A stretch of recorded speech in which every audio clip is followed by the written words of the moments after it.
ધોરણ 12ના તાજેતરના પરિણામો વચ્ચે કરજણ તાલુકાના સામરી ગામમાંથી પ્રેરણાદાયી સફળતાની કહાની સામે આવી છે, જ્યાં સામાન્ય પરિવારની દીકરી આફરીન અબ્દુલભાઈ શેખે અભ્યાસમાં ઝળહળતી સિદ્ધિ મેળવી ગામનું નામ રોશન કર્યું છે। આફરીને ધોરણ 12માં 81.12% સાથે શાળામાં પ્રથમ સ્થાન મેળવી નોંધપાત્ર સફળતા હાંસલ કરી છે। પિતાની 1.5 વીઘા જમીન અને મર્યાદિત આવક વચ્ચે પણ પરિવારે દીકરીના શિક્ષણમાં કોઈ કસર રાખી નથી। પિતા ખેતી સાથે ગામમાં પાણીપુરીની લારી ચલાવી પરિવારનું ગુજરાન ચલાવે છે। અને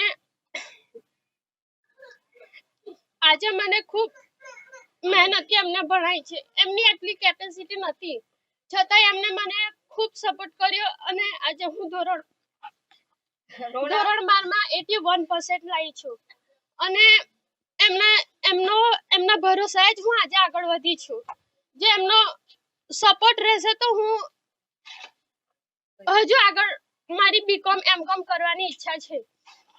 તો અને અમારા સ્કૂલના જે સર લોકો છે એ લોકોએ પણ મને ખૂબ જ સપોર્ટ કર્યો છે અને હંમેશા મારી સાથે જ રહ્યા છે। આગળનું શું કરવું પ્લાન છે?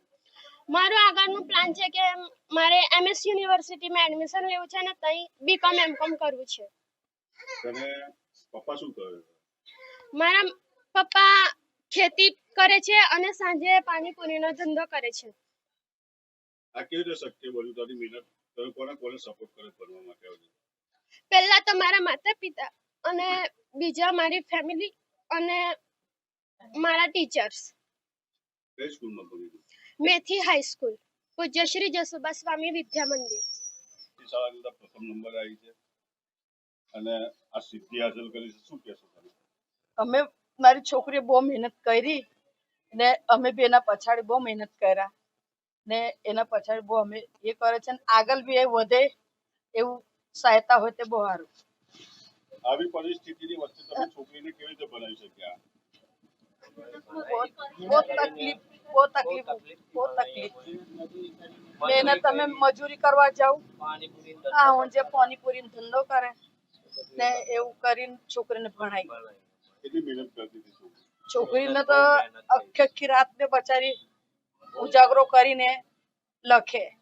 આટલી સફળતા મેળવી છે, કેવું લાગે છે? અમને બહુ ખુશી થાય। આગળ એને શું એને ભણવાની જે આગળ ઈચ્છા છે શું પૂરી કરશો તમે લોકો? શું નામ તમારું? મારું નામ ફરીદા।